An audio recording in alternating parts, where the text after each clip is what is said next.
but thanks for listening. Yeah. Hello, everybody, and welcome to We Say Things, episode 245. Suns fan here with Cinderin. Greetings, salutations. Damn, it's almost 250. Yep, almost. What do you think we're going to be doing when we reach episode 2000? 2000. I'll be long dead, I believe. I don't think so. I do. Yeah, I do think so. How many episodes in a year? There's 52. Well, we don't actually do 52. Well, that would be in less than 40 years, Shannon. 40? I intend to live in 40 years. Well, I'm living a very healthy lifestyle, as you know. So I will be. Yeah, I'll be great. You walk your dog. That is good. That is good for your health. Good job. I do great. Thank you to our beautiful patrons, as always. Phoenix Sun, Capri Sun, Mohican Sun. It don't matter. The sun about to set. Lakers in 5. Disgusting.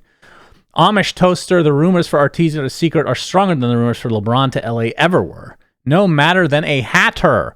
Crownfall Enjoyer, Captain Broccoli, STGC Daniel, Pyrian won Belchoff and took the kids. Mr. I Love the NBA segment will be going to TI. Hope to see you there. Awesome. Oh, nice. Pepperballs, T-Coil, and Yatoro does it again, Cinderin. And Vlad, let's have Puppy on the podcast. Disco Farm D, The Mega Pope, Shark TM, Janie, Dop, Wooden Aftertaste, Anonymous, and ketchup is a sauce due to its thick, pourable consistency and its ability to enhance food with a sweet, tangy flavor, Mr. Niebling. That's right. All right, so this one is specifically in there because I said last time that I had never heard people refer to ketchup as a sauce. Yes. Which I will actually backpedal on because thinking about it, I have heard of it being called a sauce before. By now me? That I do. By me? Not only by you. I think, like in some menus, it's like if you look at like sauces or whatever in a menu, it will list it together with the other ones. Sometimes, I think. I don't know. I guess every condiment is a sauce. Like ketchup, mustard, and mayo are technically all sauces for the same reason, right? But yeah, I don't know. It's just when I think of sauce, I never think of ketchup. I think of things that you call sauce in the name. I know. What does condiment actually? What does it actually mean? Like the actual definition.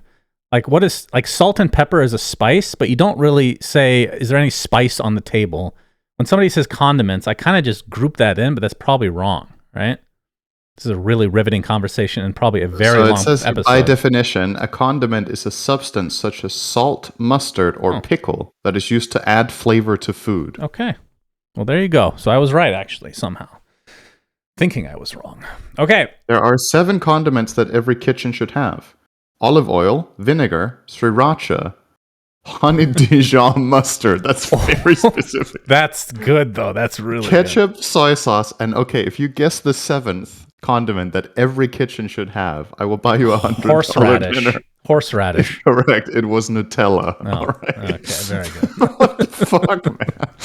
All right. Nutella as a sauce, huh? I guess it's a condiment. Anyway, first topic, since we need to get started here, is Ringmaster, everybody. He's finally been released after almost a full year of teasing. And of course, when I say a full year of teasing, they came out with the trailer and then literally said nothing about him, that I remember at least, for almost a full year, which drove everybody crazy. Lots of theories about what his kit could be. It must be so complicated that you'd have to beta test. It's like a Rubik 3.0. I said 3.0 because there's morphling as well, and it ends up not being the case at all, Cinderin. But let's go over his skills and talk about our impressions of the hero. So he is a ranged, he's listed as ranged support, disable, or escape. He is an int hero. His range, what is default range? Is it 650s? Mostly 600. Oh, so maybe it's, I can't remember if it's 575. It seemed like it was lower, but I don't play ranged heroes, as you know. I think he is slightly lower than basic or average ranged hero range. Okay, so his first ability, which it doesn't show, it does. It's called Tame the Beasts. It's technically a channeling ability, and it's AoE. The longer you hold it, well, let's just say what the ability does. When it goes off, it fears units away from Ringmaster and does damage.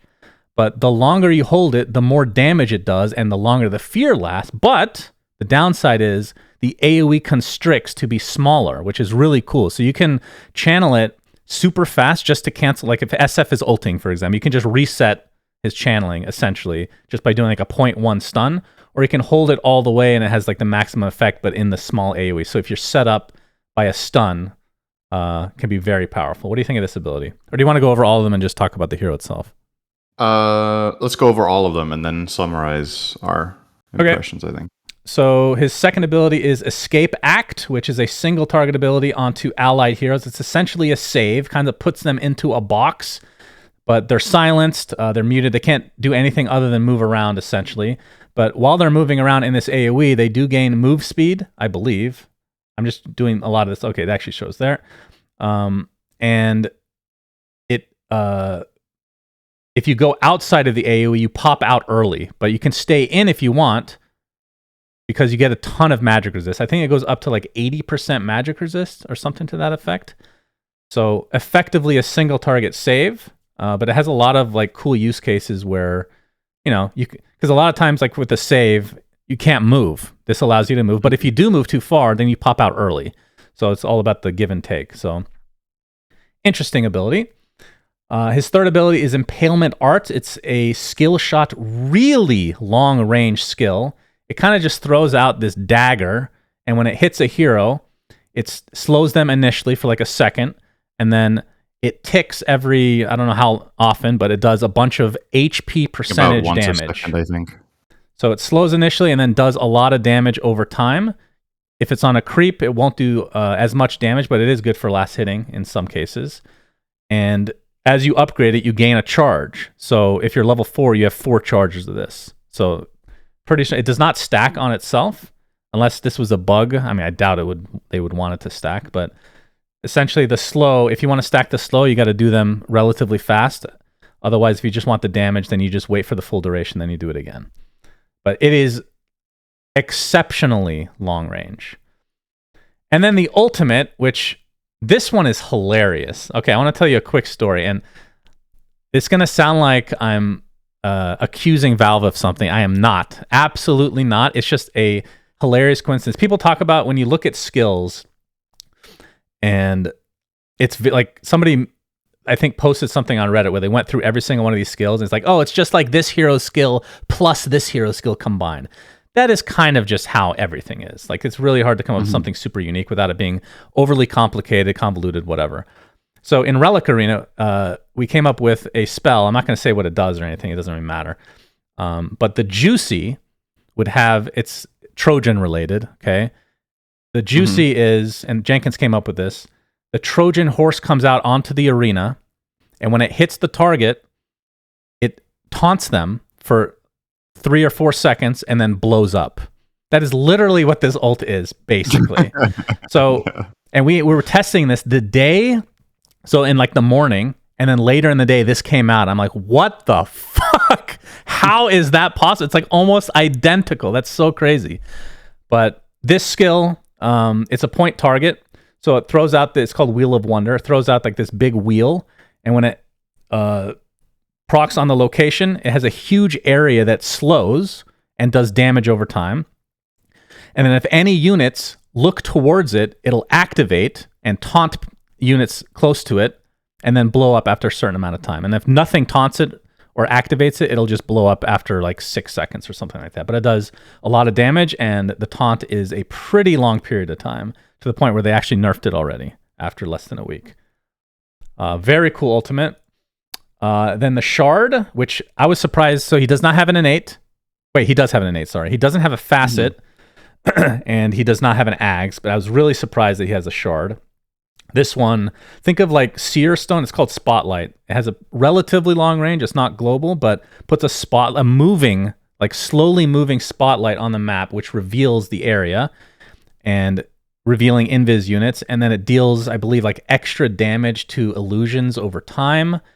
And it provides like a mischance, essentially. But it does move like slowly, and you cannot control it. So it's a little bit weird. But in terms of just the vision, obviously that's just good. I think its movement is predictable, though. Yeah, it's the same pattern every time. It moves in like an infinity sign pattern perpendicular to the direction you throw it in, I think. So if you throw it from the left to the right, it will start in the center of the infinity sign, and then it would draw the right circle first, and then go into the left circle. I think it always does that. There's some spells in Dota that actually are predictable that people aren't aware of, like Crystal Maiden ult as well, where people think it's random, but it isn't. It always explodes in a specific... Like, there is randomness to how the explosions happen, but they always happen in a specific pattern around her. So that's kind of interesting. This is one of those spells where it might seem random, but I don't think it is. Yeah. Anyway, this is not particularly popular, I think, but... in pubs, people are buying it, but just because there's nothing else to buy. We'll get to that, though. And then his innate is one of the most unique innates in the game. So essentially, I forget what the innate is actually called, but it comes with a bunch of like goodies, which are these actually called something? Souvenirs. Souvenirs. So anytime a hero dies in the vicinity of you, and the range is pretty large, I think it's like 1,200, if I'm not mistaken, and anytime you die, you gain a souvenir. And a souvenir is essentially just this sub-ability that you possess, and it can be one of 3 of these consumable items. And you can just stack them on top of each other, so you can literally have like 10 at a time. The first one is called Funhouse Mirror. Essentially, creates they call it an imperfect image of yourself. So it's kind of like just gaining an image of yourself off an illusion rune, except it's only one. It looks different than yourself in some fashion. Like sometimes the head will be big, sometimes the hands will be big. I haven't looked at all the variations, but it is noticeable that it is a different illusion. And it gives you like this point. I mean, it's the typical like 0.2, 0.3 second period where when you activate it, you're invulnerable. It does not dispel, as far as I'm aware. The second souvenir you can get is called a Whoopee Cushion, which you know I'm a huge fan of. Propels the unit 400 units forward, so it's just like that horsey neutral item that used to be in the game. But it also leaves a 200 radius stink cloud behind him for 3 seconds that slows enemies for 30%. And then the third, and those are all just self-cast, so when you push them, it just activates. And then the third one is unique because you can activate this on yourself or an ally. Strongman Tonic. You temporarily increase you or another hero's strength by 5, and I think they nerfed this to a different number, but I think it's 5 plus 1 times Ringmaster's level for 8 seconds. And it lasts for 4 seconds and then deteriorates over the rest of the duration. So it basically gives them a bunch of HP and some cases damage, and then tapers off over time. So these 3 things are kind of like escape mechanics for the hero. The third that we just went over, obviously one that you can use on an ally as well. The other 2 are not the case. So yeah, kind of interesting. What do you think of the hero overall? Have you played it?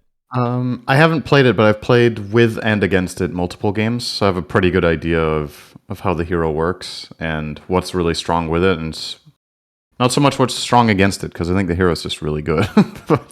I think in most of the games I played, the hero just owned like really hard as a position 4. I think he was almost exclusively played as a 4. He was nerfed since then. We'll get to that in a moment in the C patch that also came out. There's a lot happening this episode. Yep. I think design-wise, he's pretty unique. My favorite skill he has is probably the first one in concept. As I've said 1,000 times on this podcast, I like double-edged spells. This is one where you sacrifice something to gain something else. You get smaller AoE, but you get stronger effect. So I think that's really cool. His second spell, the Escape Act one, where you can save yourself or an ally, is effectively the old Grimstroke Inkswell from when that hero was released. If I'm not mistaken, that did basically the same thing, except it didn't have a breaking range.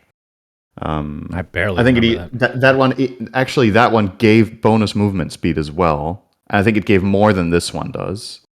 But yeah, I mean, that was a spell I personally really enjoyed casting back then. It was a really fun week. Then it was changed because it was considered broken, and now this hero has it. So it's kind of interesting.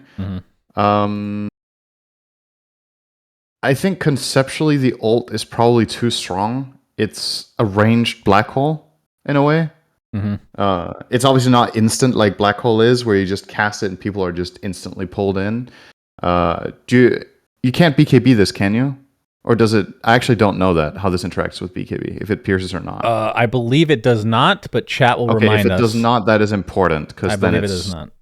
That is a significantly weaker black hole in that sense. Then, and I think BKB should protect you from this as well. So it's good if it does, balance wise. The souvenirs are a really cool idea. I don't like that all three of them are defensive, though. I feel like there should be. I think the whoopee cushion is too strong, first of all. And the strongman tonic was as well, but it got nerfed. The strongman tonic lost a decent amount of scaling. Like you said, it went from. I love how we can have a normal conversation where we just can, we don't even laugh about that. A whoopee cushion's in the game. It's just like, yeah. That's perfectly normal. Yep. So that's from the balancing side. I think this hero was probably slightly overtuned when it came out, but now they've nerfed it. And honestly, in recent history, Valve's releases have generally been underpowered, which I think is commendable when you release heroes that you don't make them too strong that's because you don't pay for them. There's no incentive to make them overpowered. I suppose that's true. He didn't come with an Arcana. But I think some of the other heroes that came out with an Arcana on launch were actually quite weak. Some of them. It's been a while. Anyway. But yeah, overall, I think his design is really cool. I think he's really, he's very unique in the game. In his, appearance, the voice acting, the souvenir system. So I think they did a really good job with this. As far as, what the hero does and its interactions with the game, I'm surprised that it took as long as it did to get it released. Like, we were theorizing, okay, like you said, is he going to interact with the game in some really weird ways that is difficult to make? Doesn't really seem like it. But at the same time, he did completely break the game with Midas and critical strikes. So, maybe they had some trouble and then they had to push it and they were like, let's hope nobody ever buys Midas and finds out what we just did. Lol. And then they found out 6 times in a row how to abuse Midas. We'll talk about that a little later. I think he. So good job, though. We'll get to and conceptually, I think he's cool. You have the fear, which obviously synergizes really well with his ult if you position it correctly. Having a save that's has multiple uses as opposed to, hey, I just saved you. Now you can choose to go back in. You can choose to run away. You can choose to stand still. It totally depends. The E is just it's a good harassment tool. I mean, this hero is a support very clearly. Even the talents, which aren't shown here, nothing allows this hero to really scale in any meaningful way as a core hero. Of course, Thompson's going to continue to try to play at mid. This is just, I think, objectively a support, which is interesting because we've seen heroes in the past where they kind of toe the line or they clearly sound like a support, but then people end up playing it as a carry or a core, then they have to nerf that side of it. Sounds like, to me at least, Valve just looked at this and like, we want a fucking support in the game. Sick and tired of these heroes being played by core because I don't think you can. I mean, if you're stomping, you can get away with anything. And the ult, when combined with plenty like Axe Call, just as a random example, can be obviously super devastating. I mean, his only scaling ability scales with the strength of the enemy, not himself, right? Yeah, that's the darts that deal percentage-based max HP damage. Yeah, he's good against tanky targets for sure in this. Spell. If you compare it to a lot of the other hero releases that we've had in the last couple of years, they have had something that interacts with your attack damage, right?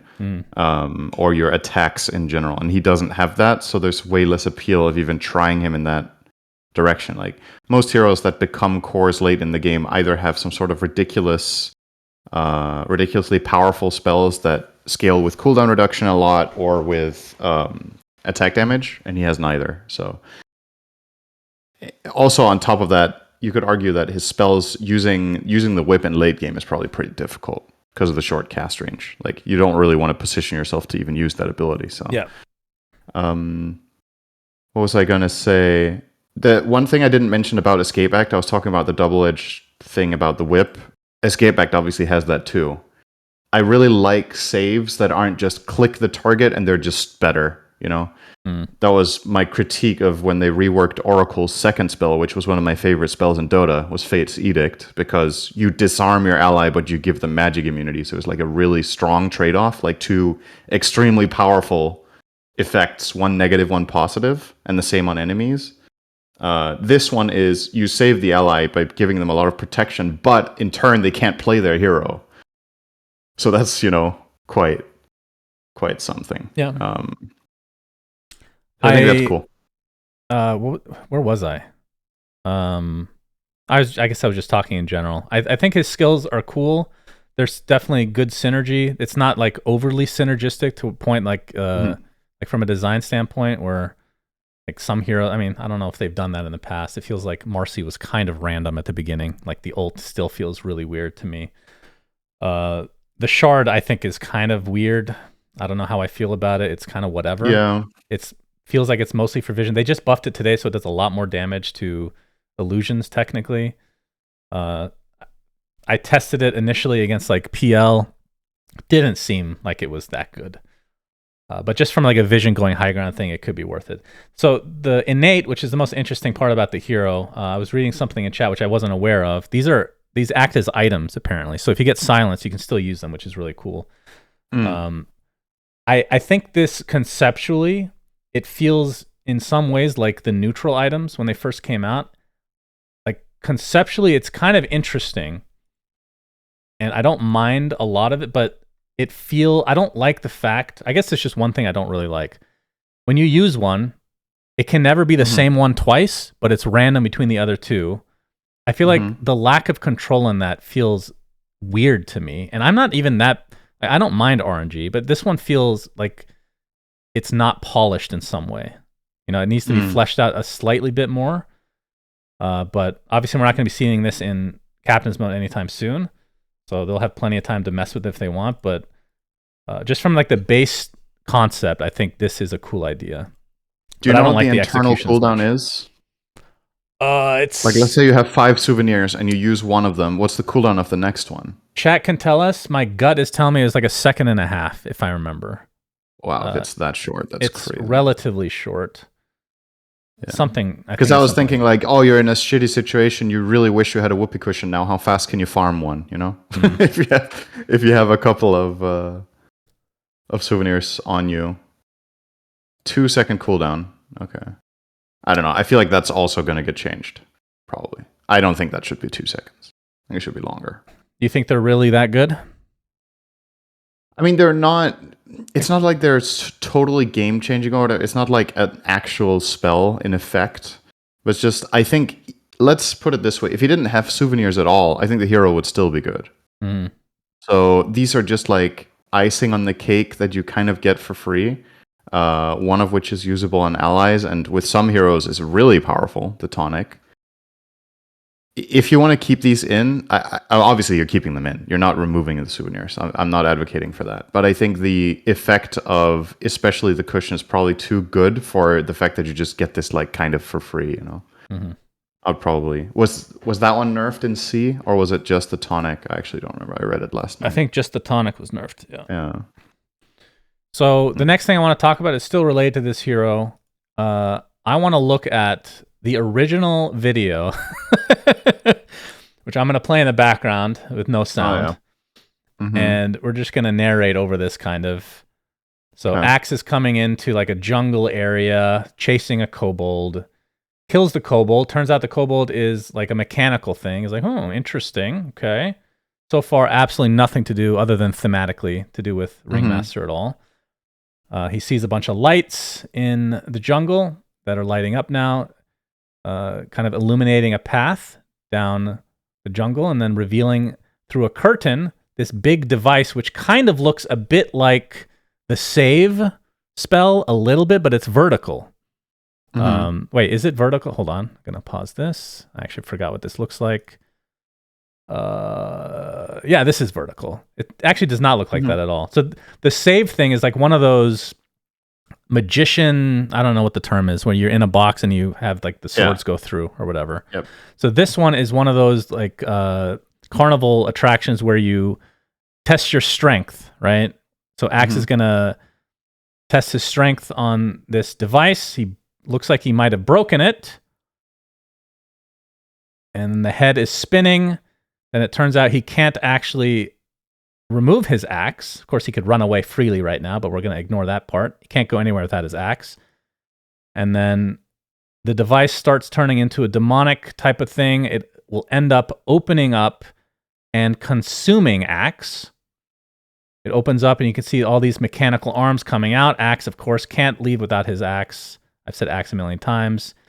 He gets dragged into the box and then it closes. I saw 0 spells from Ringmaster in this. We're going to go to the end, which is the poster. I saw 1. Did you? What? Or actually, I saw 2. Did you? But not in effect, just in visuals, right? So Yeah. the head of that is the same as on the spinning wheel ult, right? True. And the box that he gets pulled into is somewhat similar to the one with the swords. So a bit of a stretch. This is what's so interesting to me. They came out with this SFM at TI last year, so almost a full year, like we said. Mm-hmm. They apparently just didn't have a hero. This is what's so weird to me, because typically if you're going to announce a hero, the hero is at least conceptually done, and you can play around with it, like with alpha models, alpha animations, whatever. This is totally different. There's literally nothing even remotely similar to what we just saw in that video in terms of the old. Well, the artwork stays true. Yeah, of course. Thematically, it's the same. He has the same look, so they didn't redesign the visuals. The point I'm trying to make is this is the reason that it took a year, because they completely, obviously, redesigned the entire hero. Which, so maybe we were actually onto something when we said that it was a control the enemy hero type of thing. Maybe it's just not balanceable, and it's just too much work, so they scrap it and they go with something else. Could have been one of multiple things. Either they had an original idea for a concept and they were like, wow, this sounds fun. This sounds like an idea Slacks had, and therefore it's shit, so we're going to rework it. Yeah. Or, the good old Parasite, which I was like, there's no way this is ever a good idea. Or they tried to implement it and they just found way too many problems in terms of like interactions with other heroes. So this game is really complicated. So if you make something like that, it's possible they were trying the mind control thing and it was just fucking with way too many things in the game. And they were like, okay, this is not maintainable. This is like Rubik 2.0, which we really don't want. Yeah. The one guy we have working on Rubik every week is costing us a lot of money. We don't want to hire another person to just work on Ringmaster. Yeah, because when I look at the skills, not like the first 4 abilities, and even the shard, nothing crazy. This is all stuff that they should have been able, like in terms of coding, because I'm talking about from a code perspective, taking over an enemy hero is actually quite complicated. The only thing that's like unique that they would have to do, I wouldn't say from scratch because you have neutral items, but it is the souvenirs. But this isn't going to take a year, not even close. So yeah, I think that stands to reason that they just had to redesign the whole hero for whatever reason. Who knows? If I had to guess, I think his second skill now in the original idea was the ult and was cast on enemy heroes. Yeah. And then it did something else. What if they came back with an Aghanim Scepter that gives an offensive use of the Escape Act? Yeah. I don't know what it would do, because it would just be Hex, basically. It would pull them into the box, and then the swords would actually deal damage. Yeah. Or just impale them. I thought that... And when they come out, they're bleeding. A cooler shard, for me, would have been that the W, or just a talent even, when the ally comes out of the box, it does some damage, right? I think that feels like with the animation could easily be part of the spell. But obviously, just as a base spell, this is already really strong, so they don't need to add anything on top of it. But yeah, I was surprised they put a shard in because, these new heroes, there's no reason to put shards, ags, facets. The innate was the one thing, I think we said this a couple weeks ago, the innate makes sense to have as part of the hero in some capacity. I think the shard should allow you to whip allies with your first spell, and then they moan and gain a bonus. They moan? Yeah, that's an important part of the spell. Okay. All right. Okay, great. All right, Yep. so we alluded to it earlier, but 7.37C has been released. So I was correct, Cinder, and there was one more patch for TI. Will there be a D true. patch before TI? I think this is where we end. No. Well, unless if there's some bugs in this one that they have to fix. Yeah, but a lot of times when they do like the bug fixes, they'll just not even post about it. Yeah, it doesn't get a letter. Yeah, that's true. So what do you want to talk about on here? There is some major change. Well, when you amalgamate them, major changes to healing, it feels like. Yeah, this is... We talked about that when 737 came out, right? We were talking about, okay, what's the pub meta right now? You're looking at facets and win rates, and we were like, okay, there's clearly a pattern going on right now that heroes that heal and heroes with auras are doing very well in win rates. Mm-hmm. So they're probably going to do something about that. And this is one of those patches where it's clearly, there's a very thematic direction, right? There's multiple items that all get nerfed, and 4 of them are healing/save based. So Greaves lost healing, Locket lost heal amp, Mech lost healing, Pipe lost barrier, Solar Crest lost 2 armor, which is actually really surprising to me that it lost that much. That's a lot. Percentage based, that's a mega nerf to the item. And then the 2 outliers in that pattern are Rod of Atos and Gleipnir, but they're also losing in a defensive capacity that they have less health. And it's funny because directly after seeing all this healing getting nerfed, AA ult buffed. They really don't want healing right now. Yeah. So yeah, the item section is always interesting to see because that's the one that's like more of a macro sense, right? Like individual heroes will get nerfed or buffed in some way, but this one really tells the story of where they think the game is at right now, right? And I would imagine multiple pros gave this feedback as well. Gaming Gladiators, of course, kept their mouths shut and hoped this would never happen, but that team just doesn't get to win TI. If they're really, really good and their strats are amazing, they will get nerfed right before TI. So yeah, hit your timings, guys. Don't peak. To be fair, that's every team that does well during the year. Of course. Yeah. There's plenty of teams that play this style. This isn't like gaming specific. They're just, in my opinion, the absolute best at it. But that's like their ace against other teams, in my opinion. No pun intended. Okay. Let's see what hero changes are really worth going over. Just like last time, it's like small tweaks here or there. Let's see if there's anything. I read through this last night, and there was nothing that stood out to me as like, okay, this one is really a rework. It's just a lot of heroes that were a little bit too good. They lose 2 or 3, 4, 5% here or there on spell ranges or damage or cooldowns.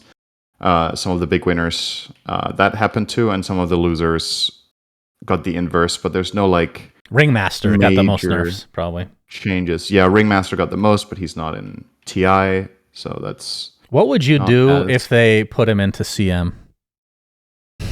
How do you mean? How upset would you be? I think it would be fucking hilarious. I'm not really affected by it, right? If they put him into CM. I don't play CM anymore. As a caster.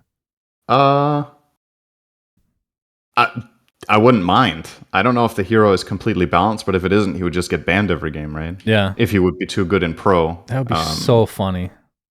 I think part of the reason when Valve release a new hero that they don't put into CM, I think it's twofold. One is because they don't know yet how fair the hero is. But I think the more important one, honestly, is I don't think they know how stable the hero is. Yeah, the bugs are the only potential issue. If he breaks the game under certain conditions that they haven't seen yet or aren't prepared for, you don't want that happening in tournaments, right? So I think they give the heroes a couple of weeks to experience everything. Because with the amount of games that get played, ridiculous interactions will happen. So I think that's it. Honestly, if you put it into CM, I think he would be a first pick. But I also think the pros will be better at playing around his strengths defensively. You have to, most teams are probably not touching this because there's no point other than Thompson. Thompson's like the only player probably spamming the shit out of this for no reason. Jarex is spamming it. Well, I mean, and then he'll come back. Oh, yeah, true. This will be his hero. When Earth Spirit came out and wasn't in CM for I don't know how long, Jarex was just playing like 100 games in pubs while playing on a top tier team. And then when it actually came into CM, he was fucking incredible. Yeah. Well, it's an investment.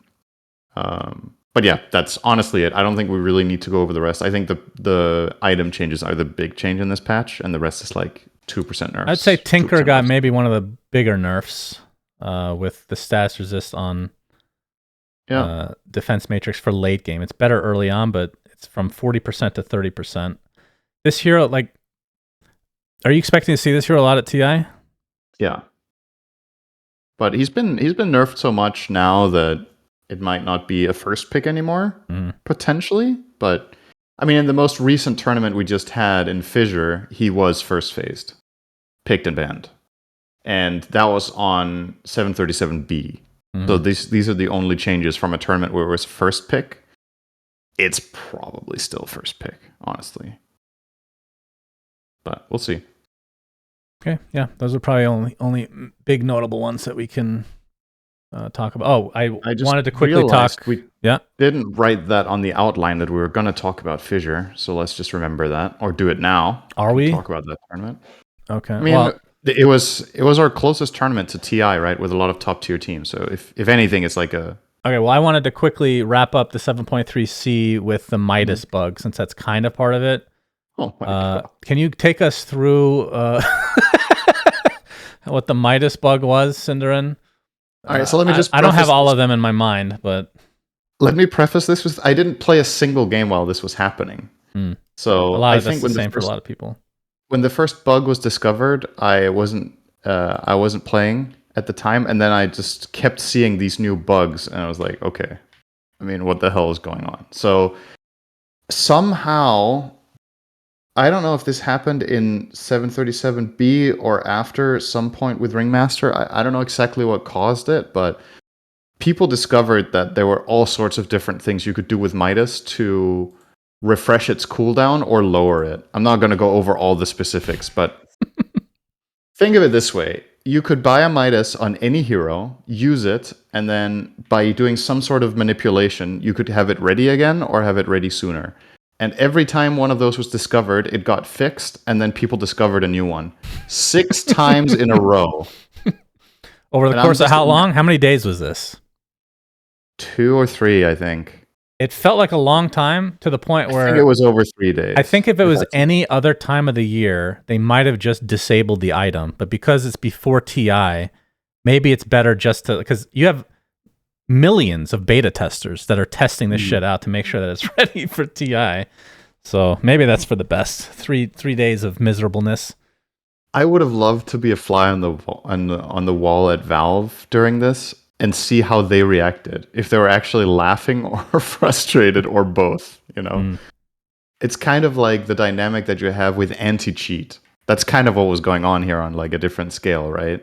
It's like the people that design cheat tools for games are constantly fighting the developers for being a step ahead. And this was kind of the same thing where, oh, there's a bug with Midas. Oh, we fixed it. Oh, they found the next way to exploit it or whatever. And it's just an arms race. And hopefully we're covering all the ifs that could have happened, and now they don't exist anymore. I don't know. I mean, I agree. Considering what they did with Meepo, right? When Meepo had those issues, they just disabled the hero. But I think, I mean, the timing of this is obviously unfortunate that it's so close to TI. So here's okay, I don't want to get off onto a tangent, but I am actually interested in what you think on this specific thing. Let's try to keep this brief. So, you know how nobody gets their account banned or anything? Nobody gets punished for abusing bugs in Dota. And in TI, you guys remember TI 3, it was questionable whether this was a bug or a feature with the pudge hook being global, where you hook somebody. It was considered a feature, I would say. Okay, well they fixed it, right? So at what point is it crossing that line? Obviously, like I would think if somebody did this at TI, just theoretically, they would be punished, right? Like surely. Yeah. So, but like what? For me, the fundamental difference is the pudge hook was a known interaction for a long time. It was not a secret. I think all the teams knew it was a thing. And there was no like codex in Pro Dota to not use that interaction. Anybody could have done it at any time. It was just obviously the team that did it was a very known team with probably the most known player at the time. So it got a lot of attention. But Like that was. There were other interactions of the sort as well. I think you could do it with Caudle too, with Recall. I think it wasn't just the Chen one. So it was any sort of teleportation of Pudge while Hook was midair would bring the target to Pudge's new location, right? The Caudle one was way harder to pull off, which is a different story. But that was just, this is how the hero works and how it's coded, and you can take advantage of it or not. There's plenty of interactions like that in Dota. That one's just extreme because you were able to pull people to Fountain. And is it good that it got changed? Probably. I personally thought it was kind of stupid, but I don't blame any team for using the mechanic. It was known and it was in the game. So boy, it was fun to watch, though. I'll tell you. This is different because the Midas one is genuinely people exploiting the system and doing unintended things with the item, right? There's no, this isn't put in there as a feature of Midas or, you know. Right. So basically, it's just about it's just, labeling whether something is a bug or a feature, and the hook was a feature at the time. I would argue it was a feature that you could say was unfair, but it was a feature of the spell. It's not a feature of Midas that you can drop it and it has no cooldown. That's genuinely just a bug. Like, so, now about punishment, we had a similar discussion about this with the whole, what was it, the Gorg incident with, what was it you could do? There was the Meepo, it was the Meepo situation, right? With just some selling, creating something out of thin air or whatever. You disconnect and something with Manta. Yeah. The problem with something like this when it's in the game is I see tons of comments on Reddit. People are saying, hey, everybody who abused this bug should be everything from banned for 2 days to banned for life for doing something like this, where I'm like, okay, guys, come on. You know, how ridiculous is that? First of all, to want a lifetime ban for this in a pub game. The one thing I think that people are suggesting that I would be most on board with is every game where the Midas bug was abused, roll back the MMR if the team that won used the bug. If the team that lost used the bug, keep it.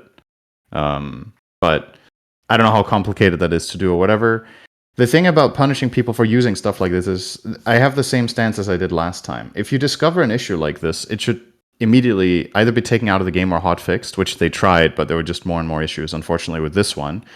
But if you start banning people or punishing them for using, or how to say, if you ban people that did it now, I think a lot of the people that went into games and ended up using this did it out of quote unquote necessity, right?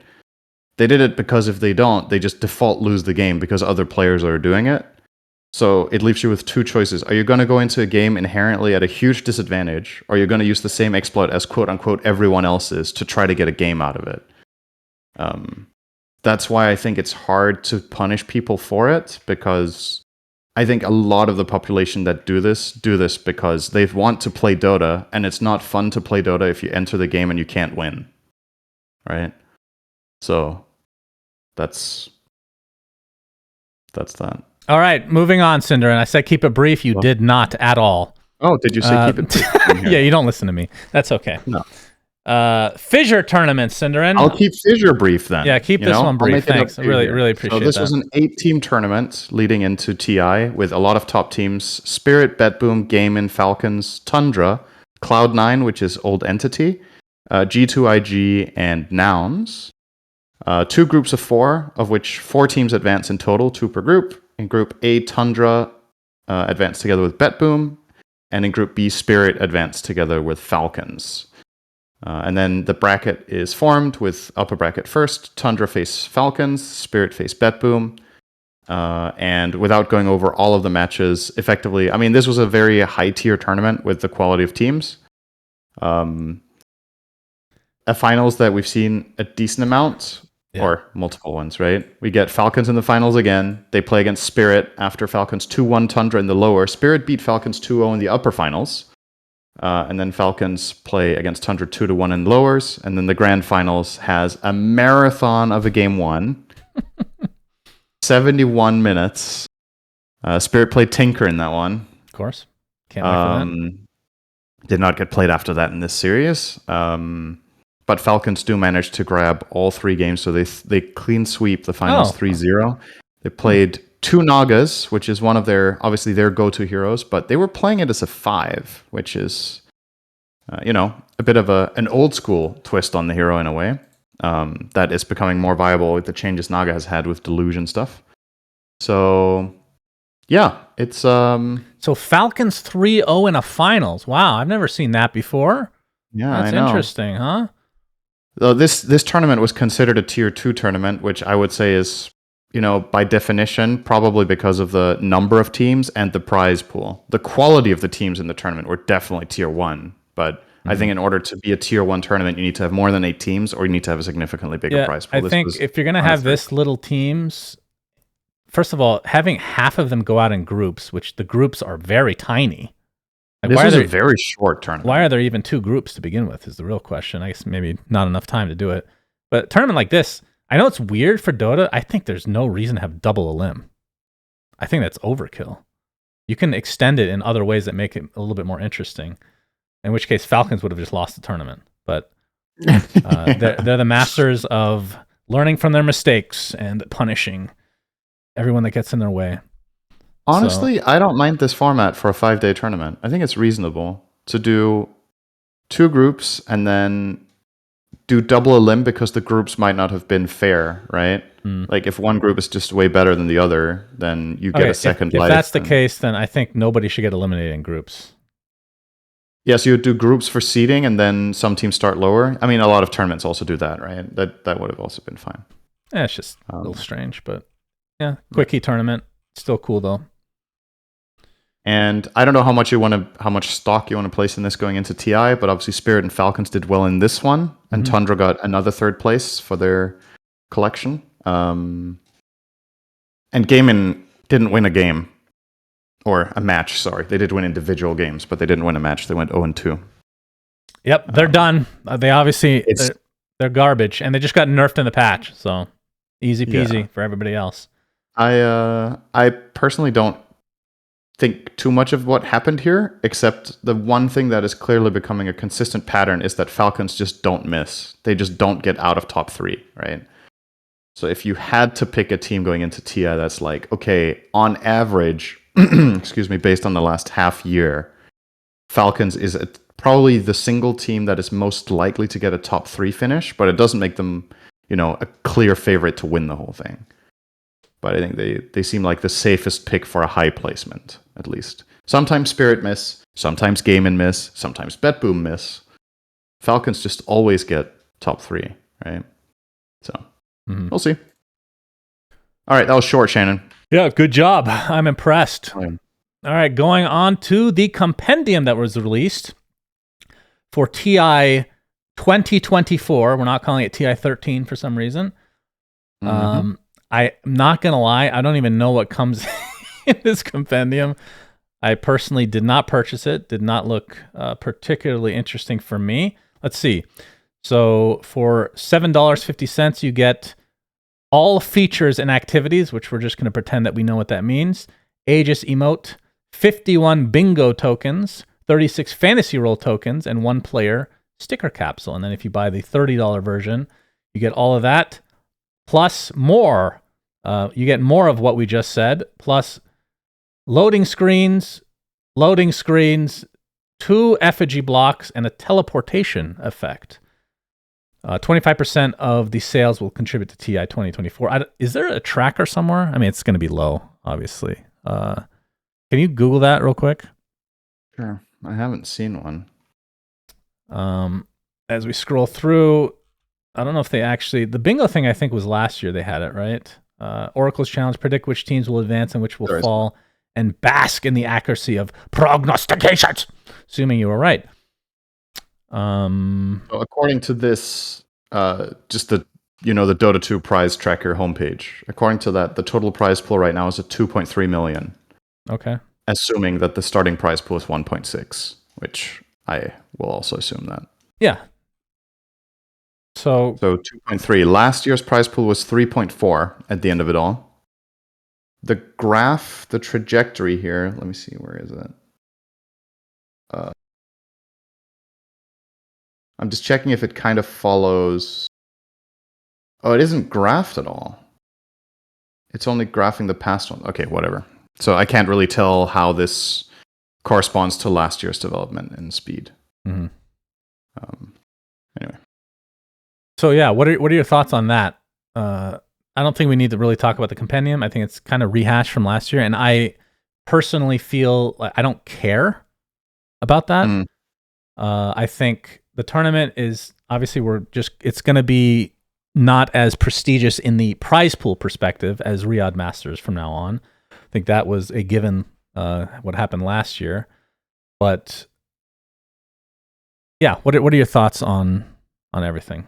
I mean, to me, as long as TI has a meaningful prize pool, I think it's the most prestigious tournament of the year. It just is to me. The pedigree and the history of the tournament, the production that it comes with in comparison to other tournaments, I just think is, for me, this is the tournament of the year. And I think it will still be considered the World Championship as long as it happens. Sure. Yeah. I guess there's some sort of concern that going down the stretch, if Valve will want to keep this a thing, but I think they will. I think even if they individually as a company are less and less involved and put less resources into it, I think this is, I think this event existing is very meaningful and very important to quite a few people at Valve, even if they can't put in, this massive compendium or massive battle pass anymore, or don't do it for me, especially Deadlock reasons, I think. This is the trade-off from having Crownfall. So that's why I'm fine with it, because Crownfall has been incredible. Crownfall's great. It's elongated to the point where this lasting longer than the battle passes did anyway. You're not getting as many like crazy cosmetics, but I think for a lot of people, since most people are not whales, and I was not one of them as well, I didn't get a lot of those items anyway. So now you did get a few immortal items that change effects and all that stuff, and obviously we missed that. But again, it's a trade-off, and I think having more regular balance patches with like this Crownfall kind of progression system, to me, is more interesting than this like very focused period of the year that it feels like 9 months, the other 9 months are irrelevant in some ways, or just forgotten to some capacity. And I think if you take a step back for a second and realize who we are compared to the average Dota player, right? We are very invested and spend a lot of time in this game. And then there's Reddit, which is, the vocal minority of people that are extra passionate about the game and play it a lot more than the average player. And then there's everyone else. If I had to guess without knowing, at TI, a lot of very casual players were buying the battle pass and playing, but they were probably buying a level 1 battle pass or maybe the level 50 and upgrading it a bit. But like you said, it was a select. I think there was a lot of people getting the little thing, like a lot of people getting that. And then a smaller percentage of players were really getting a ton of stuff in it. But I guess what I'm trying to say is like just the average Dota population who are, some people are playing twice a week or once in a while, or just with their mates when they feel like it or whatever. I think the Crownfall system is really, really good for them. Also because of how much time you have. Like it actually feels, people can complete that over the course of a year, step by step, playing once in a while, and have something fun to come into all the time. And on top of that, it's free, right? Unless you want to get the extra paths and stuff. So, yeah, I think if I had to guess, for the average player, this new system is offering more than the more intensive one. But of course, I understand that everybody who's a very big fan and very passionate about Dota is going to miss the old battle pass. I get it. I mean, there's some aspects of it that I definitely will miss as well. I think the excitement, like the fact that we're in the news cycle, all that stuff every year, biggest prize pool in history. Like, even though you and I don't directly benefit from, most people don't directly benefit. It's just the players. It's still cool to be a part of that process, even if it's in a small way. So yeah, it is, on some level a bit sad, but I definitely think that for the ecosystem, this is just a much more healthy route. I know it's not as exciting, not as flashy, but I think that's for the best. So on top of the Compendium coming out, let's talk about the talent being invited. We're going to focus on English, of course. You and I will be there, Cinderin. Congratulations on your 13th TI in one way or another. Your 13th TI. Yep. Usually, early on, it was from you being eliminated super fast and then ziplining to the caster's booth. But I like you just don't beat around the bush, do you? It's just you're efficient. That's right. Here's a summary of your TI performances. You were out. All right. But with this year, they again did voice lines and stickers and all that. So whoever you want to contribute to, be sure to do just that. I think you want to talk about your voice lines, or I don't know how you want to do this. We don't necessarily have to we're obviously not going to show everyone's voice lines, right? There's way too many, and we don't even have to show our own. But I will say, do you have Dota open? No. Okay. I could open it though, if you need me to. Yeah. I think you should show Dota just for the viewers, just to see this, in case you guys want to support us, just to show how you do it, because it's actually not intuitive at all how you get the voice lines, in my opinion. I feel very stupid. When I got home, Nikki was like, "Oh, the voice lines got in," and she was away, like out of the house. And I go on my computer and I sit there. To be fair, I was exhausted from playing pickleball because I go real ham these days. Sat down for legitimately 5 minutes. I could not find it. I just gave up, and I had to ask her, "How the fuck do you find the voice lines?" I had no clue. That's honestly, for something that is, I mean, this is just for, I guess you could say it's just for talent. Like for Valve, this is a drop in the bucket, right? But for us, it can be a quite meaningful thing, right? And it's also cool for just, one thing is the monetary aspect. The other one is, hearing your voice in the game, or fans saying, "Hey, I got your shit," which, is like there's something personal about it, right? Yeah, that's true. You're not going to be on cam for this because I wasn't prepared to show in game. But so the thing is, so it says here, I think it doesn't even say anything on the screen right now about the voice lines even existing. I think it did in the blog post that there's talent voice lines. But if you guys want to get a voice line of any talent, you go on the front page. There's a preview button under the Compendium. You click on preview, and then there's a talent section. I got to this section, and I did not see this left side at all. There it is. It's definitely, I'm not going to say it's hidden away, but I feel like this could be maybe, showcased a little bit more. Slacks looks insane, as always. And then everybody, so this is very similar to previous years. Every talent has a picture here, and then there's an autograph, and there's voice lines, and there's the sticker system that they implemented. All right, since we're in game, I'll play ours. Okay, I'll play yours first. Okay, so your first one's going off now. Skål! You guys can hear that, right? It's kind of low. I mean, they made the voice lines pretty low this year, I won't lie. Skål! Okay, and then that's the $5 version, and then the upgraded. There's always next game. There's always next game. So tell us about your process, Cinderin. Okay, the process. So the hope with the first one is, this is how you say cheers in Danish, and as in drinking cheers, not in thank you cheers. And my hope is that it will be used in the arena, which would be really fun. I think if players use this voice line and the crowd picks up on it, I think that would be really fun. That was kind of my hope with that. It's also the first Danish voice line in the game in general, which I think is kind of cool. Oh, that is cool. Yeah. I didn't know that. Because I haven't submitted Danish ones before. I think for a couple of years, the rules have said that we can do casting language, English, or native tongue. So I have been able to do Danish ones before, but I haven't. But this is a Danish voice line, the first one in the game. And the second one is... There's always next game. How to say...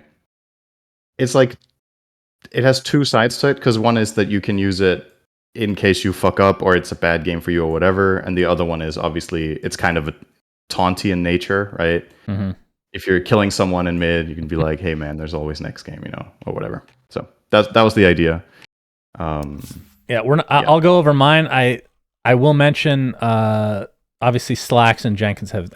I think Cap might have the best voice lines. He used multi-track or whatever, so he's like, I was actually I'll actually just play it. It's really good. Why not take a team fight? So this is the $20 version. It's so funny. I was thinking about doing that as well. There's two things I was thinking about doing. That one, well, not the words, but like the whole, because I'm an okay singer, and I was thinking of doing a multi-track to accentuate that in some fashion, but I just for whatever reason didn't. And then both Jenkins and Slacks have almost the exact same voice line. So that's the circus music for Slacks, and then Jenkins has. So over the year, I put. I don't know if you do the same thing. I keep notes just to see, like, just to like if I ever have an idea for a voice line, just it's something fun to do. Yeah. That was one of them. I did not record it, but I was very close to having to record that because they kept denying my voice lines. So if we go to mine, by the way, I believe I'm the first one with an animal in the picture. This is Monkey. She's forever immortalized in Dota, which I'm very happy about. She's fucking awesome. Of course, she looks very happy about it too. Yeah, when you make it into a sticker, you can only see her eye. So next year, going to make sure that we remedy that.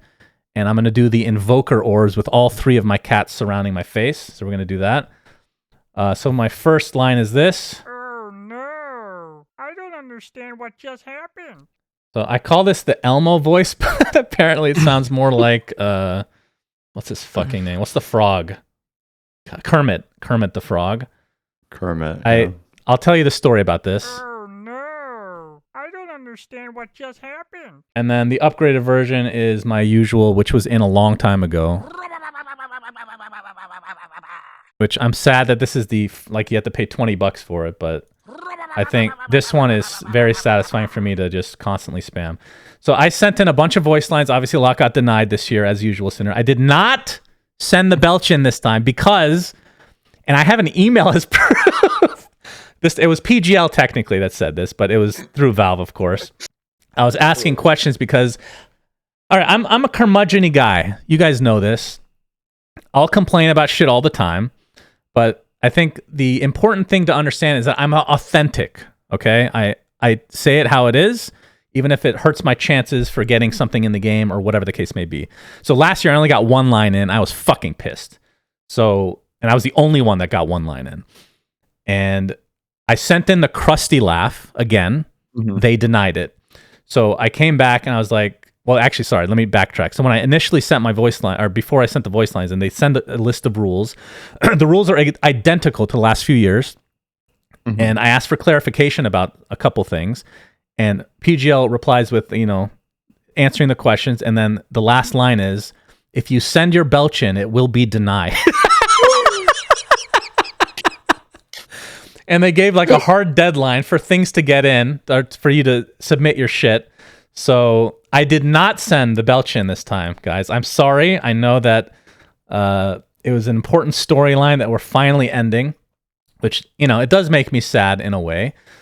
But I was really annoyed that Krusty the Laugh didn't get in because it's just a laugh. And then I got clarification that they're not putting laughs in basically because they're considered toxic. So I'm like, okay, if that's the case, like if you're actually cracking down on things being toxic, then that's fine. No. So here's effectively what's happening with a lot of the voice lines, right? Is that there's these rules that it can't be toxic. So you're like treading the line of, okay, what can I get in pretty much. That passes the non-toxic test, but can't be used in a toxic way. Yeah, it's an arbiter. Like it depends on who's like listening to your submission, what their interpretations of the rules are, because there's some that got in that are blatantly toxic, and I'm shocked. But it happens. This one though, I'm gonna play. I think it's a Russian one.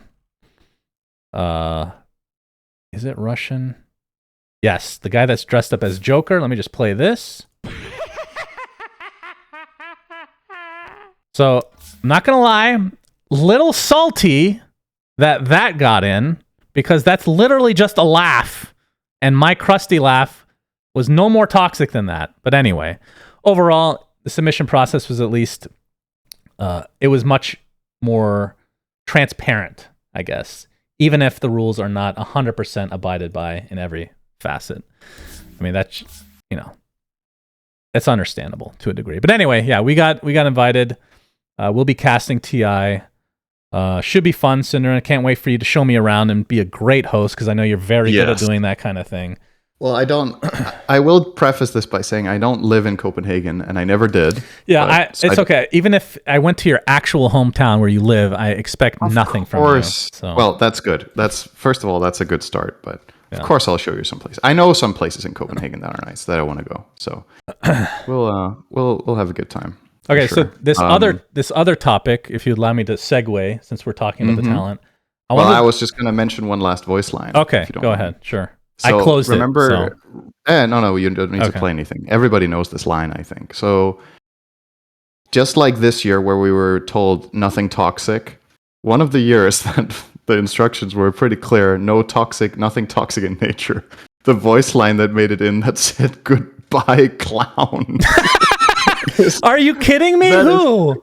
That is the You haven't heard that one? No. Who? It's not English, it's in Spanish. Oh. They probably It's a just didn't. Spanish voice line. Okay, they probably just didn't translate it. I mean, the fuck? because when the voice line plays in the game, when it's non-English voice lines, there's a translation shown on screen. Yeah, so it literally they says translate it. goodbye clowns. Yeah. Translated in the game. So somebody has sat there, transcribed it, and put that in the game and was like, this isn't toxic. I'm sure it's fine. Like, what? What rules? That is It's the one that goes like, they adios actually payasos or something. You've heard that. They asked us to transcribe our voice lines, right? To send an email. I did, and for the that one, I typed out ra ba ba ba ba ba ba.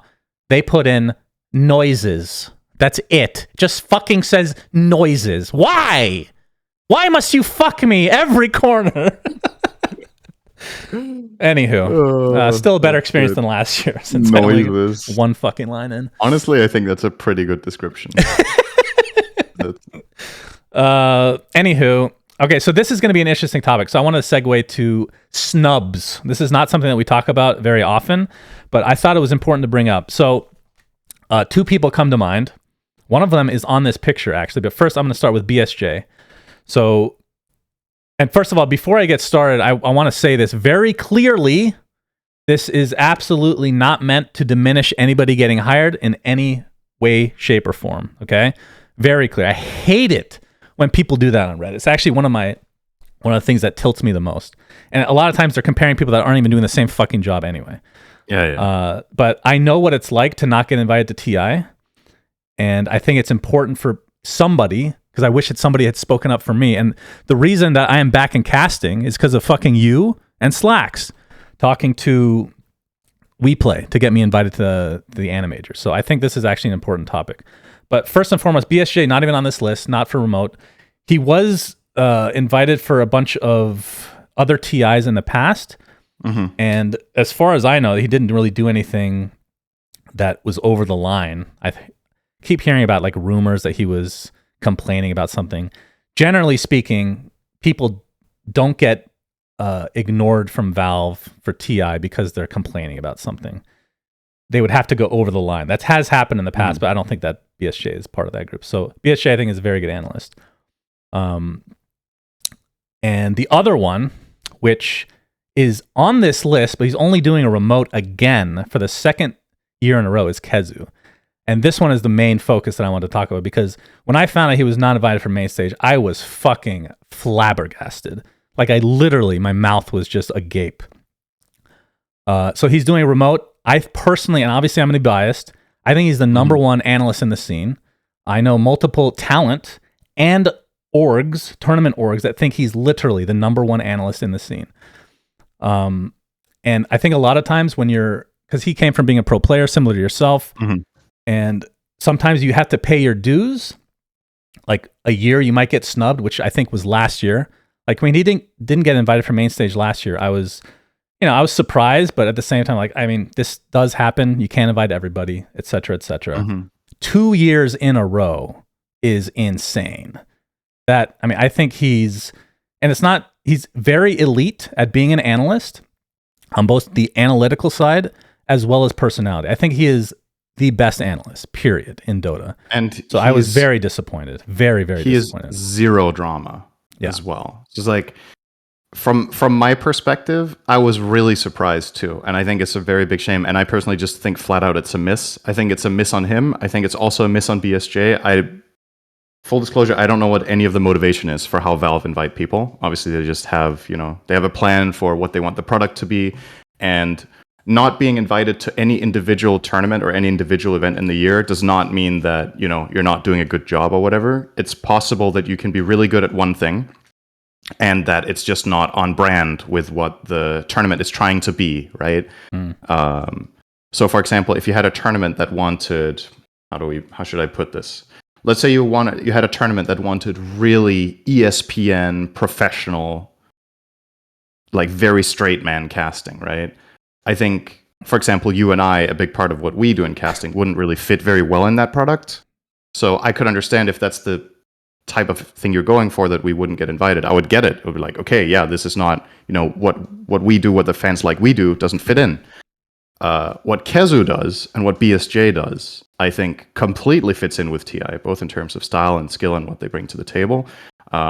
And I will say, I mean, we're just highlighting them because, we've worked multiple events with them throughout the year and we've seen what they can do. And, both of them have also worked TI previously, especially BSJ on main stage, etc. So it feels a bit like it feels like something is missing in that regard, right? But it's not like those are the only two people not going to TI, right? That's also what, like you said, there's other people that also don't go, but yeah, there's only so many slots, and the reason that I mentioned BSJ, and I know that he was invited to a bunch of TIs before, so that's why, even though it sucks ass, like I know how that feels to not be invited. KheZu, as far as I know, has never been invited as talent, which is mind-boggling. That's fucking crazy. That is actually insane. Last year, did he only do? I think he only did remote last year. Yeah, it's 2 years in a row he's done remote, and then he was a pro player before that. So that is, I was not happy. I felt bad. And I think the thing is, from his perspective, is because this year KheZu has worked so many events, tier 1, right? He's been to, I think, basically every tournament I can think of. I was talking to him about it at some point this year. I was like, when's the last time you were home for more than 2 weeks? And it was like 3 or more months ago. He had just been from A to B to C to A to B again, away from home, like just event after event, doing a really good job and working everything. So it's like, I think it's understandable maybe in that situation. Then you're like, okay, what am I missing? Like, if every other event is hiring me and they're satisfied with what I do and I put on a show and I do my best, it's one of those what more can you do kind of things, I think. Where you're like, okay. And I think that's where do you start second guessing yourself, like, okay, did I step on someone's toes at Valve last year? Did I do something wrong? Or like, did they just forget about me? Are they just, like, what is it, So, but that's the other thing. Like, if this was literally any other tournament, it's not as big of a deal for a couple of reasons. Yeah. Number one, TI sets up the rest of your, like, the year after in a lot of ways for a lot of people. But also, the way that I look at TI doesn't necessarily mean this is the way Valve looks at it, but the way I look at TI is it's the end of the year. It's about your body of work during that year. Obviously, there's going to be some exceptions down the road. So it's not like, oh, he's just not going to one tournament. He was at too many tournaments this year. If you're at every tournament, you should be at TI, period. Plain and fucking simple. This is the culmination of the fucking year. So, yeah, not a fan of this decision. But I don't think it's anything personal. I genuinely don't think that. But it's just I don't think so either. Huge miss. Yeah. But I mean, the only thing I can think of, if it is, but again, this is again what I'm saying about product. If they feel like the way he presents and what he does and his personality on camera is not the style that they're going for TI, and it's a deliberate choice, I can respect that. If you're like, you do the research, you know what your options are, and you think this is not what we want for TI, I just respectfully completely disagree with that decision if that's the decision. I'm like, he would do great and he would be a really good fit for what TI is. So I just personally don't think that should be the argument, but and the same for BSJ as well. Anywho, and now we handpicked those two examples. There's others, but I would agree those are the two most probably egregious ones, if you will, across based on the year we've had, right? In Tier 1 Dota. Yep, agreed. Okay, we're still going, by the way. There's still more to talk about. A blog post the other day, in-game advertisements at the International. The International is a celebration of Dota and the global community of players and fans who support it, providing a chance for everyone to come together and see it played at the highest possible level by the best teams in the world. While the heart of the International is the community, everyone who makes a short film or a cosplay outfit or a t-shirt design, everyone who yells from the audience or their couch to cheer on their favorite team or hero, the matches they gather to watch are at its core. I don't know why I'm reading. This part's fluff. It's too late now. We're invested. When play begins, the focus is on the game itself and the players battling for victory. Over the years, we've built a number of features into Dota to help celebrate these teams and players. Unfortunately, during that time, we've seen those features increasingly being used not to showcase team or player identity, but rather to host advertisements. This year, to remove distracting elements and allow full focus on the game and the people playing it, we aren't going to have advertisements and sponsorships in-game at the International, including in team banners, base logos, and tags in players' names. We're only a few short weeks away from opening the curtain on this year's tournament. Whether you're meeting up in Denmark or watching online, we'll see you soon. So, very interesting decision, and this is going to be, there's going to be two sides to this, and I think they're both very valid. I will mention one more thing before we discuss it. The teams were not notified about this at all.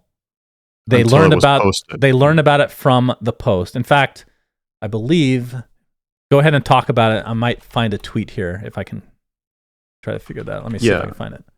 So obviously there's two sides to this. The community seems a little bit split on this because a lot of people are celebrating it because they're like, yeah, fuck ads, fuck sponsors in the game. We don't want to see that. A lot of the sponsors are betting sponsors anyway. I'm anti-betting, anti-gambling, whatever. That's the one side. And then the other side is, okay, but what is this going to mean for the teams and the longevity of the scene? Which is, okay, well, if the teams had sold these sponsorships to whatever their sponsor was, whether it was a betting sponsor, non-endemic, whatever you can imagine, and part of the package deal that they sold to that sponsor was, well, you are going to have your name in the game for the fans to see when we play. You now can't uphold your part of the deal, and you had no way of knowing, and you can now give your sponsor a 5-day notice before TI begins. So Gaming Gladiators, they tweeted, we found out the same way you did. Now I understand why the Midas bug is still around, so we can make money from a dead game. I'll go back to the original post here. So yeah, what are your thoughts on this? Because this, on a surface level, from a viewer perspective, even from a caster perspective, it is nicer. Okay. Like sure. At times I have called players by their sponsors' names because I'm reading what's on the screen. Like that happens, and it is obnoxious. Now to do this a few days before TI is kind of cray-cray. I'm not going to lie, because a lot of these teams, whether you like it or not, they have made these sponsorship deals, which part of it is the in-game advertisement. So now they're getting fucked in a game that is hard to find sponsorships in. And there's a reason that basically everything in Dota is sponsored by gambling, blood money. What else is there? Gambling and blood money. I mean, anything else? Okay, that's maybe a little bit too simplified, but it makes up a really large portion of it. Yeah. I mean, a lot of the orgs, a lot of the big orgs that have teams in Dota have, like, you know, endemic sponsorships. Some have non-endemic sponsorships. If you're not familiar with that word as a viewer, it means whether it comes from within the ecosystem or not. So a non-endemic sponsor in Dota, for example, would be Manscaped, actually. Hell yeah. Because their product does not have anything directly to do with gaming. But they want to sponsor it because the target audience that watches the game is likely to want their product. Yeah, an but endemic sponsor would be something like Logitech. Yeah, but the reason Manscaped's not in is because nobody uses deodorant that plays Dota. Anyway, sorry. Yeah, that's even though they don't. Do they have deodorant? I don't know. We're not sponsored by them. We, however, use deodorant, so we were sponsored. So anyway, they don't shave their balls. There we go. I feel like the way I look at this is, I think it's admirable that Valve want to do this, whatever the motivation is. It might have something to do with Danish regulations, so they were like, oh shit, we actually can't legally do this while hosting the event in Denmark. But Denmark CS had that, right? CS had that. That wasn't an issue for the Counter-Strike tournament. What was it? So there was something about the CS event that happened in Royal Arena that they got reprimanded by a Danish authority on something that had to do with a betting sponsor that was on the wall of the hotel, and they had to change the layout. So there was something that happened in that one as well. Denmark has pretty strict regulations on betting and gambling. If that were the case, there's no reason for Valve not to say something about that here, because then there's no backlash. Well, right? The backlash is, holy shit, you guys found this out 1 week before your event. That would be the pretty significant backlash. Well, it would be like, how the hell did you not know this? Would be pretty significant backlash. Okay, that's true. Although if that is the case, I don't know. It could be presented in a way that we've been having these conversations. We were hopeful that we wouldn't have issues, but then now it's a done deal. I think then it's fine. It's just about wording, right? Sure. Okay. It's also just, I don't know if that's the case. Okay. It's one possible avenue that they realize that it's illegal to have these names in game, even though it's just in the game because it's broadcast on Danish soil. That also opens the question, okay, how does it work with jerseys? I genuinely don't know this, what the laws are in Denmark for this. I think it might be pretty specific what you can and can't do with jerseys. Do you remember, did they make a post at any point? I'm getting my memories mixed up here, but was there any post about advertisement at TI for PGL or Valve? Like, is PGL finding sponsors? Is that a thing? I don't actually remember. For this TI? Yeah. I have no idea. Because if they are doing sponsors, that's another reason for them to do this, theoretically, is because they don't want anybody, they don't want any competing sponsors. But I feel like there's not going to be sponsors. So last year, the Road to the International was run by PGL, and that one was sponsored. And then TI itself had no sponsors, right? The final stage in the arena. I think that's how it was.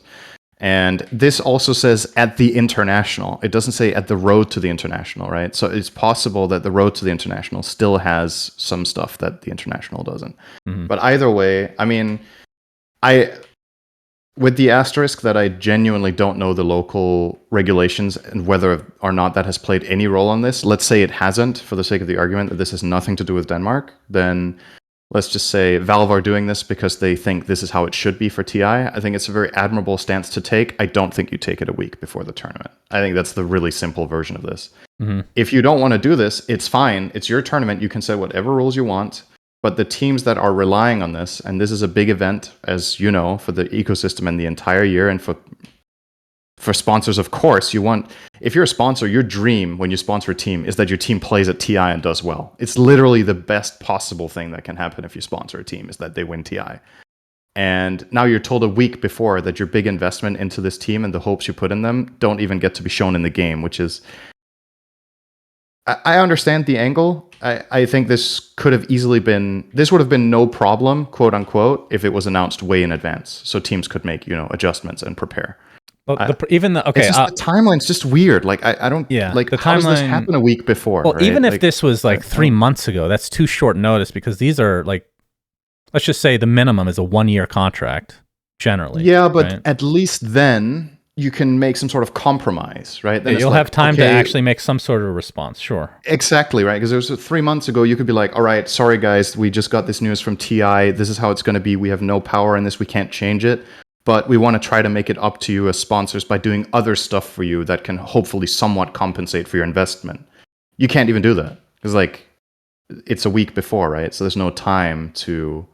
Then you have to do it post, but we all know contracts generally for a lot of teams and players expire after TI, right? Because like you said, it ends the year. So the timing of this is just very unfortunate, I think. Mm-hmm. Yeah. Yep. And in terms of long-term effects, who knows what that's gonna... I don't know. I don't think this is enough to break the camel's back, as it were, to have all these sketchy sponsors leave the scene because they're the ones propping it up. No. But I don't know. Every little bit counts, so just something to keep in mind. Yeah, and I don't know if you agree with what I said, but I think it's an admirable stance. I don't have a problem with them removing us. I'm not like, oh, won't someone think of the poor teams? It's not like that. That's not my angle. It's just, won't somebody tell them earlier? Honestly. I mean, I don't know all the teams inherent. If it was my team, I would have been very sad. If it was DC. Yeah. Because I know that that part is a pretty important aspect of the sponsorship in general. So, very weird. Very weird. And keep in mind, this was originally implemented to support the teams. If you go back 10 years in Dota, you couldn't have, or maybe even just 5. I actually don't remember when this became a thing. The whole banner on the map where you can put your sponsors and your team logo, and the suffix to your player name where you can put a sponsor as part of your name. Yeah. That was implemented in support of the teams. So Valve themselves gave teams this opportunity with the purpose of using it the way they have been. And now it's being taken away for TI only, right? So it's not like the teams didn't do anything wrong. They weren't exploiting it. It was implemented with this in mind as the goal originally. Mm-hmm. So I think that's an important thing to note here, is that it isn't just, the players crossed a line and started using this in unintended ways. They were using it in the intended way, so they didn't do anything. Yeah, that's true. They just don't want it at TI, and fair enough. Fair enough. All right, well, final topic, Cinder, and Deadlock. Deadlock, aka Don't you want to Neon. talk about Shroud's game one more time? I don't think we'll ever talk about that again. Deadlock, for those that have been living under a rock, a dead rock. Yeah. This is Neon Prime. This is the longtime game that Valve has been working on. This is the game that IceFrog supposedly has been working on for quite a while. It's been in closed, we can call it a beta, definitely more polished than an alpha. Now. Yeah. For quite a while. I had access basically the last time we talked about it. After I talked about it, I got it like 2 days later. How long have you had it? So it's been like a month and a half, maybe? Yeah, something like that. I've had access to the game for quite a while. I have yet to play. Wow, that's not surprising. That's really cool for you to show up to this podcast, Cinderin. But you know what? I'm playing it today. Yeah, that's just in time to talk about it. That's good. So I'm sure you have great opinions. It's fine. Okay, where do I begin? So, Deadlock. First and foremost, it has gotten very good reception. I'm going to turn on this video in the background, by the way. I think that's the biggest thing, right? It has. So we should mention. I think I missed this part. They opened it up in a way. It's still closed beta, but anybody can invite anybody now. They get their invites like a day later, if not the same day. You can talk about it. You can stream it. So Shroud started streaming. Like all these streamers started making content for it. Yeah, they lifted the NDA less than a week ago, right? Yeah, so basically right after our podcast when Ringmaster came out, they were waiting for us. Yeah. So you guys are welcome, by the way, for the Ringmaster update and Deadlock. Everything is connected. So yeah, everything is able to talk about, and I have played it for only, it's somewhere like in the 16 to 20 hour range. And I'm going to be careful what I say here. I'm not a fan, but it doesn't mean the game's not good, obviously. It's just an opinion. And I think I said this when Neon Prime was first leaked.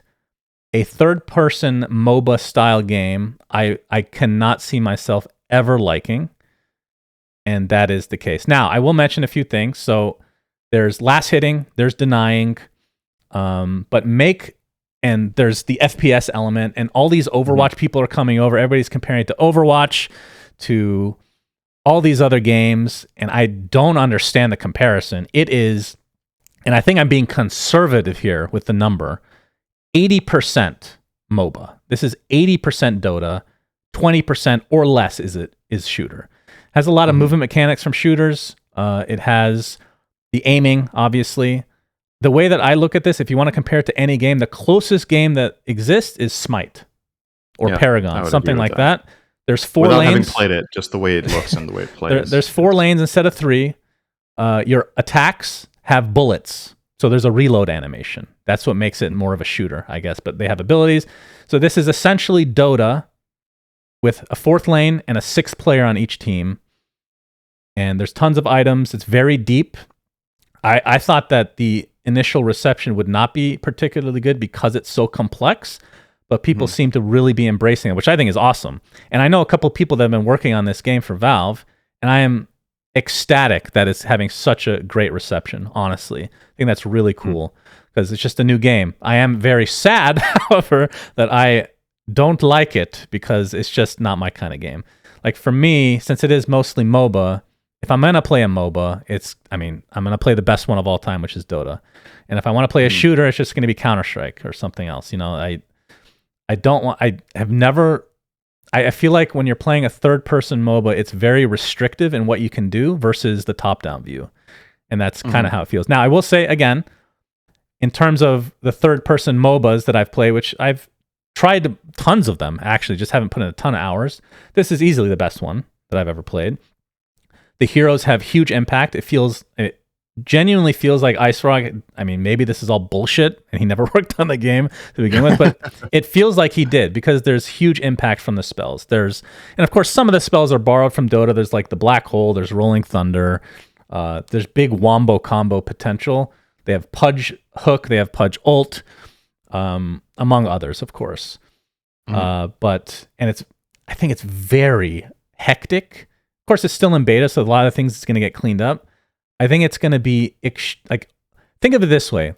One of the reasons, and I'm not an expert in Overwatch, we shit on that game all the time. One of the big reasons that game did not do well is because they put so much into the esports scene, and it's just not a very viewable esport, in my opinion. I think it's really hard to watch. I have no idea what Valve's going to do with this esport. They're probably just going to do the Dota style where they just leave it be and see what happens, which is probably the right choice. This is even harder to watch. It's it's Overwatch MOBA, which I know I said don't compare those two games because it's not realistic, but apparently everybody's comparing to Overwatch, so we're just going to continue to do so. So yeah, most people like it. I'm in the minority, which is a good news for Valve. If I like a game, then it dies. Artifact and Underlords being great examples of that. But Deadlock seems to be doing extremely well. So happy for them. There's a couple of things here. First of all, the fact that this is the first time in a long time that Valve have a game that has this good reception, right? Yeah. I guess Half-Life Alyx did, but there are other like PC titles that they had recently. I say for recently, multiplayer in the games. grand scheme of things. Yes, for multiplayer games. Were not flat out just not successes. And like you, I also like both Underlords and Artifact, and I thought both games had a lot of promise, but they definitely failed to deliver in some aspects. This is as a first entry point into a game this early in a beta, to have it get this much attention, this much streaming time on Twitch, this much praise from... It's also that it's getting praise from people from different backgrounds, right? It's not all the Dota people that are like, hell yeah, Deadlock owns, or all the CS people. It's a broad variety of... It's everything from variety players to FPS gods to Dota players that all play this game and enjoy it for different reasons, which I think is extremely difficult to make a game like that and make that hit. Yeah, that's true. So if this is anything to go by, I think that's super impressive from Valve. And yeah, so that's the first thing, is just the overall reception being this good. The other thing, what was I gonna say? I'm losing my trail of thought.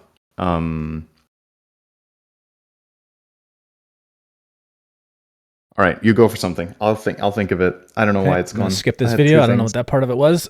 This is just some random compilation I found. But yeah, I don't want to focus on the negative because I always stray towards that. Basically, the TLDR is okay. Go ahead, good, because I had nothing to say. Yeah, I'll get it while I have it in mind. So I think something that's extra impressive about this, something we critiqued Valve for with their previous games, right, with Artifact and with Underlords, was the timing of... You're effectively releasing a game in a genre that's already established and already has a popular game, right? In Artifact, there was Hearthstone, that the game was always going to be compared to, and then it's like, okay, people that play Hearthstone, are they going to play this instead or no? And if they don't, are you going to reach a big enough card game audience that doesn't want to play Hearthstone but wants to play your game? That clearly didn't happen. Then you had Underlords, where there was already auto chess and TFT. I was like, okay, are you going to reach those people or not? Or did TFT come after Underlords? No, I actually don't remember. No, TFT came out first. That's why it won. It came out first. Good. Okay, yeah. So TFT came out first, so Underlords was late to the party. Now you're putting in a top or a non-top-down MOBA, which, as you've said, there's been multiple of, such as Smite, and you're competing in that space. So again, you are not the front runner of the genre. You're following through. I feel like when you do that and you go into a genre that already has multiple established titles, impressing is a lot harder, right? Because you're not... In terms of like innovation, I guess the thing that this has that Smite doesn't is, like you said, verticality, right? That there's like, you can jump and there's the zip lines and everything around the map, which is different, the verticality aspect. But aside from that, it is genre-wise similar to other games. It's combined a couple of elements, maybe a little bit extra. And I think that is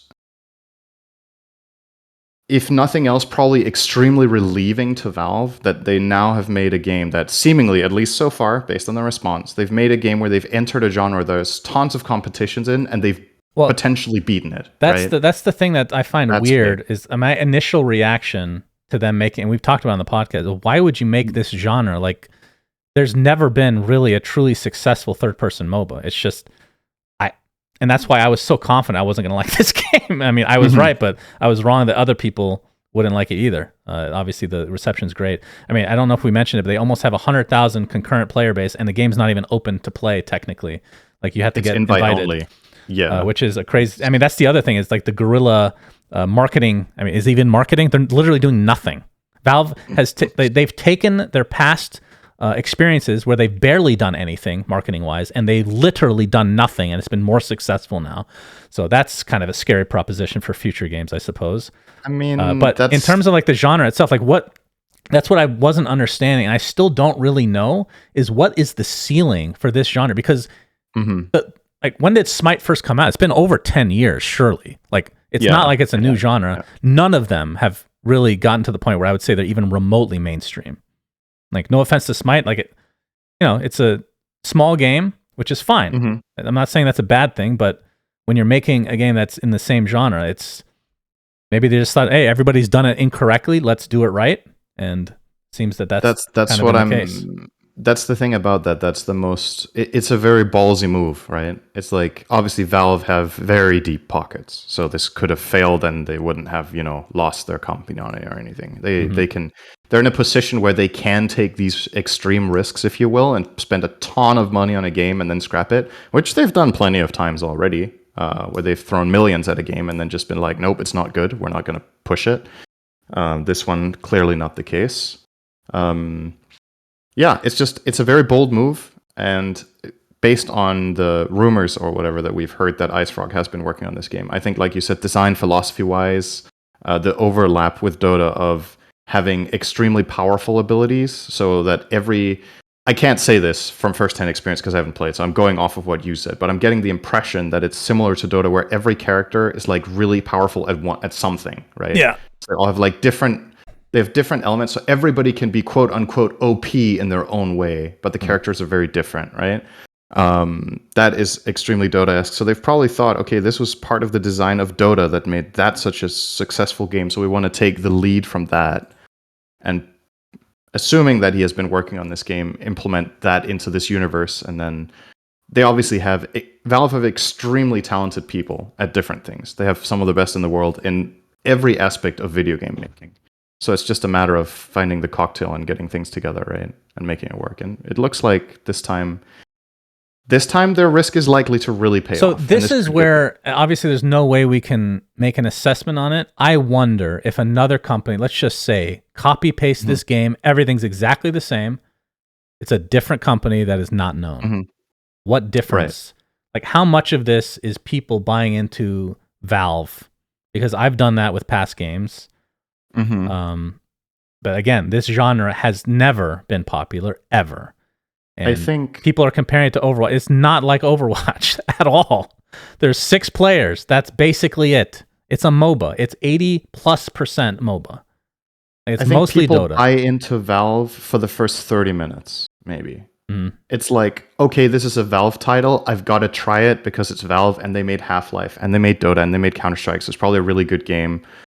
And then, you maybe forget the bad ones in between or the ones that didn't work, but they're still, they still have a lot of trust from a lot of people. But after that 30 minutes, if you don't like the game, you don't care that it's Valve. You're not going to be like, oh, I'm a Valve fan, so I will keep playing this game that I'm not having fun with. Like, so maybe, yes, the first wave of people that try the game will want to try it more because it's a Valve title. But ultimately, and I think this is Valve's philosophy about video game making in general, word of mouth is the most powerful tool to making a popular game. If people like it, they will tell their friends, and that is the advertisement. So the fact that this is an invite-only system and so many people are inviting their friends is extremely good, because it means that the people, if you go out of your way to invite your friends to play a game, it means that you think it's fun and you want to share it with someone. Yeah, that is infinitely more powerful than putting out a free-to-play game and people can just go and check it out themselves. Because now there's the fact that there's demand, people want keys. is really, the amount of people that want keys and the amount of people getting invited every day is very healthy. And then it's a matter of, okay, how many people play for 5 minutes and how many people play for 100 hours? If there's 100,000 concurrent players and half of them play for an hour, then that's obviously not that great. But that doesn't really seem to be the case, right? That people are sticking around. That's why the numbers are going up. So yeah, it's very interesting, and I'm with you. The biggest concern is, how do you make this viewer friendly for esports? Because obviously, from our perspective, it's a big part of why we enjoy games is the esports side of it. And even if this isn't a game that you think is the best game of all time, you can still, especially if it gets improved, and that's the other thing. How much does Valve care about it? It should still be a game you could cast, right? Well, sure. But how do you make it castable and enjoyable for viewers? Is the biggest. But how much does Valve care about this being an esport? Like, a lot of times they're mostly hands off. A lot of the time, right? I mean, obviously, it's going to be, everything can be made into an esport, so this will be an esport. But like, how much success will it find? I don't know. No. But yeah, I was very surprised. So, and I'm happy. Again, one particular person that's working on this game worked on the Reborn artifact. So he really needed a win. So I'm happy that even if it's a game that I don't want to play. I mean, that's the other thing I want to mention before we close out. How much effect will this have on Dota going forward? Because I think we've seen that it's already had an effect, probably, in some capacity. We don't know the specifics, but I'm sure a lot of people want to try, want to develop with the new game instead of Dota, which has been out for over 10 years now. And if this continues to be a success, how will that affect the old Dotes? And I mean, I would say Counter-Strike, but I don't see there's almost no similarities, because people keep calling this an FPS, by the way. Do you guys know what FPS stands for? First person shoot. It's a third person shooter MOBA. Yeah. Mostly MOBA, though. Yeah, it's definitely not an FPS. I'll agree with that. There's a lot of genres you could call this. FPS is not one of them, because it fails the first test, which is literally the meaning of the first word of what you're saying. Yeah. It's a shooter. A MOBA shooter. Yep. Okay, I think that brings us to the end of the episode. What are we at? An hour 41. Okay, a little bit better than I was expecting, actually. Yeah. We'd hit the 2-hour mark. Not bad. Just we are not. We've seen you guys' feedback, and a lot of people really like the blessing or curse, or blessing and curse, I should say, segment. We're not doing it today because the episode is so long, but we've seen your suggestions, and there's been quite a few responses, which is awesome. So we will be using those for the next episode when we do it. Well, we will be pulling. Not necessarily the next episode. No, the next episode when we do it.